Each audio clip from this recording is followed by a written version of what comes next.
Merci, bonjour à toutes et tous. Donc, je suis ici pour vous expliquer finalement comment on est arrivé à ce chiffre de 430 et comment ce projet va s'inscrire dans notre stratégie de mobilité ou politique de mobilité que nous souhaitons mettre en place. La municipalité a décidé qu'elle devait se baser sur des études techniques et globales pour identifier le besoin en stationnement du centre-ville afin de sortir de l'émotionnel de ce dossier, puisqu'effectivement, il est émotionnel. Il est à la fois très attendu par la population, mais il est aussi source de peur quant aux nuisances qu'il peut générer, et nous devons le prendre en compte.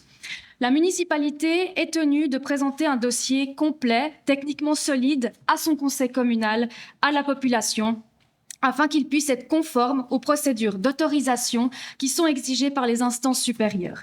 Cette consolidation du dossier, effectuée par les services communaux, mais aussi accompagnée par un bureau d'ingénieurs externe, permet de réduire les risques d'opposition ou de recours de plusieurs groupes d'intérêt.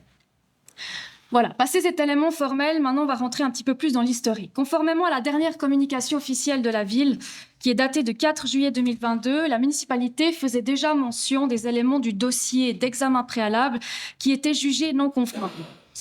Le dossier d'examen préalable a été reçu en juin 2021 et les services ont pu l'analyser. Il se présentait des éléments suivants. Les besoins de Frongard n'ayant pas fait l'objet d'une demande officielle d'examen ou intégrée dans la planification urbaine, les besoins en stationnement de Frongard pour ce projet ne sont pas justifiés. Le besoin en stationnement doit être calculé également selon les normes VSS en vigueur, mais aussi tenir compte de la localisation du projet, donc à proximité de la gare, des objectifs du projet d'agglomération de 4e génération, qui est une planification supérieure. Finalement, les projections qui concernent les charges de trafic, mais liées notamment à la taille du parking et le traitement du bruit routier, ont reçu un préavis défavorable. Le verdict est clair, le dossier approuvé par le Conseil communal le 7 mars 2019 doit être revu. La municipalité a donc chargé ses services d'adapter le dossier pour lui donner toutes les chances d'être réalisé. Les 1000 places en souterrain auraient par conséquence conduit le dossier à son échec au vu des risques d'opposition ou de recours. Et nous en avons pris conscience. Sur la base des remarques de l'examen préalable, avec l'aide de ses services et d'un bureau externe, la municipalité vous présente à ce jour une mouture qui respecte non seulement les normes en matière de dimensionnement du stationnement, mais également qui intègre les objectifs climatiques en termes de réduction du CO2 définis par le programme d'agglomération que la municipalité a validé en 2021, ainsi que par le plan climat cantonal. En 6 mois, les services et le bureau ont travaillé avec une grande rigueur afin de prendre en compte les vingtaines de thématiques traitées dans le cadre du préavis cantonal et de monter un dossier présentant les meilleures options afin d'obtenir un permis de construire, tout simplement. Finalement, quelques chiffres. L'offre actuelle en stationnement au centre-ville est de 1040 places de parc sur domaine public. Sont considérés parking Migros, le parking La Coop, ni le P+Rail des CFF. Dans le projet initial, 1000 places de parc étaient en souterrain et on prévoyait une suppression d'environ 800 places de parc. 200 places étaient intégrées au parking souterrain pour Frongard, tandis que 245 places de parc restaient en surface. Donc il y avait un total à disposition de 1240 places de parc qui restaient accessibles dans le périmètre du centre-ville. Pardon, je n'utilise pas mon micro, je ne fais pas les choses très justes. Dans cette version... Mais il marche ce micro ou... Ah oui, pardon. Dans cette version initiale donc de 2019, aucune mise en conformité des normes en matière de stationnement, ni d'objectif de maîtrise du TIM, alors que le concept TIM d'Aglo-Y est validé en 2015 et qu'il définit un objectif de maîtrise du TIM, ni d'objectif climatique n'avait été appliqué. Ce qui a été reproché dans les différents retours du canton. D'autant qu'à partir du moment où l'on crée un nouvel ouvrage, où on fait un nouveau projet, finalement, les normes en vigueur s'appliquent, tout simplement. Et sur la base de cette étude, menée en 2021 et 2022 par les services, en collaboration avec le canton, la municipalité prend acte que l'offre actuelle est de 1040 places, mais que le besoin est entre 730 places de parc et 430 places de parc. 730 fourchettes hautes, 430 fourchettes basses, conformément aux normes VSS. Faisant suite à ce constat, la municipalité décide de s'orienter vers le scénario qui intègre un paramètre supplémentaire fondamental, celui du report modal défini définie dans le PA4 qu'elle a validé en 2021, qui a pour objectif de réduire de 50% la distance parcourue pour le TIM, transport individuel motorisé, d'ici à 2040.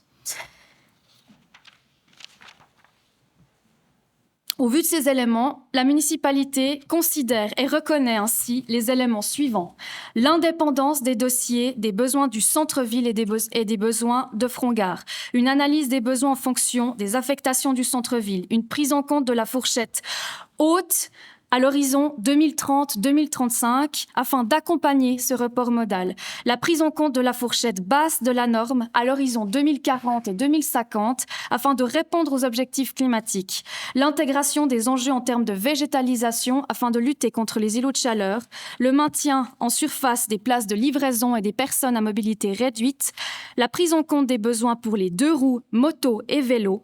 La prise en compte des besoins P+ rail pour accompagner la transformation des ateliers CFF et la prise en compte des besoins en voitures de location.